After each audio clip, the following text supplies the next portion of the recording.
Kagabi nga mga sis, gumawa muna ako ng overnight oats para may kainin kami ng breakfast. And today, Monday, ayan, syempre back to work na tayo mga sis. At dahil Monday nga ngayon mga sis, kinakailangan maaga tayo dahil may flag raising ceremony. And nung 2 p.m. nga, nag-announce na nga si Mayor na cancelled na nga yung klase ng hapon at bukas ng September 3. And pag-uwi nga namin ng bahay mga sis, wala nang pahipahinga. Ayan, for nagawa na nga tayo ng mga orders. Tinulungan ko na nga yung asawa ko dyan mga sis kasi nga si Amira itulog din naman. So come spend another day with me as 27-year-old public school teacher, small milk shop owner, wife, and a mom, and back with another mini vlog. It's my first time to try honey with my overnight oats mga sis, and it's big no na for me. Grabe mga sis, nasanay na ata talaga ako dun sa walang lasa na overnight oats, charis. Nag-order nga ako nitong honey mga sis kasi ilalagay ko nga siya sa overnight oats. So instead na yung sugar ang ilalagay ko, itong honey na lang nga para mas healthy. Kaso natatamisan na nga ako mga sis. Pero ayun nga, pwede ko naman tong gamitin sa mga ibang food. Dahil dito sa paggagawa ko ng overnight oats mga sister, ang dami kong nare-research na kung anik-anik char. Kagaya nitong almond milk, dati kasi fresh milk lang talagang ginagamit ko, charis. And ang kagandahan nga nitong almond milk na nabili ko sa SNR mga sister, itong Kirkland nga, yung tatak niya, 7 days nga siya na po pwedeng nakalagay sa refrigerator. Pero yung iba nga nabibili ko mga sister ay 4 days lang or 5 days nga lang siya. Mga sis, kumakain ng honey si ante.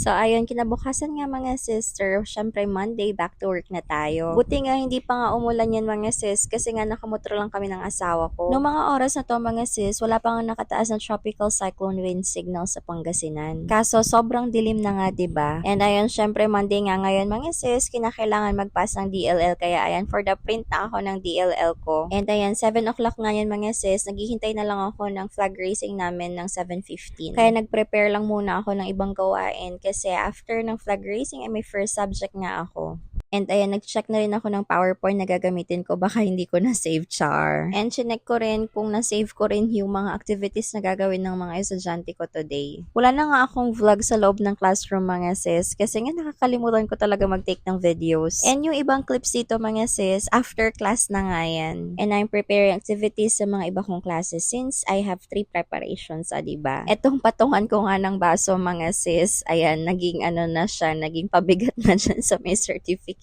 Char. Pero mga sis, ang cute nga yan sa personal, and kung mahahanap ko pa nga yung link, ilalagay ko ang link sa comment section. And yung tabi nga yan mga sis ay stamp yan, nakalagay na nga yung signature over printed name mo. So if mag-check ka nga ng notebooks or activities or essays, mga ganun, hindi ka na nga mahihirapan ng pirma-pirma, basta i-stamp mo na nga lang siya. And self-inking nga siya mga sis. Kaya hahanapin ko rin ang link sa comment section mga sis. And on this part, ayan, kinakailangan kong i-recheck yung DLL ko at ayan, pinipirmahan ko na. And then ayan, after ng mga klase ko mga sister, gumawa na ako ng mga ancillary task ko and ng mga ibang kinakailangan gawin. Ang hirap talaga mga sis kapag wala kang reserve vlogs, ganun. Parang iniisip mo nga kung ano pang gagawin mo mamaya or ano pa i-take mong video, charis. Pero since nahihirapan nga ako sa food vlog mga sis, sa cooking vlog, kaya ayan, nag-daily vlog na nga lang ako. Kaya imarites nyo ako everyday, charis. And on this part, gumagawa lang ako ng paperworks dyan mga sister, and after no, nabasa ko nga yung message sa group chat namin na canceled na nga yung klase. Kaya bago nga umuwi yung mga estudyante ko, ayan, napa-TikTok pa nga kami. Dahil wala nga daw pasok kinabukasan, ayan, for the request sila, kaya pinagbigyan na natin. And around 2:30, nagpasundo na rin ako sa asawa ko. Hindi ko na-expect na kasama pala si Auntie Ninyo, pero ayan, nakatulog na nga siya sa daan mga sis. And pagka-uwi ko nga ng bahay mga sis, wala nang pahipahinga, ayan, tinulungan ko na nga yung asawa ko mag-prepare ng mga orders. After nga yung magluto ng mga food, ayan, tinutulungan niya na ako sa mga ibang drinks. So, we're making 2 frappes and 3 drinks, milk teas and fruit teas yun mga sister. And ayan, ako, hirap na hirap nga ako dyan sa caramel sauce kasi nga,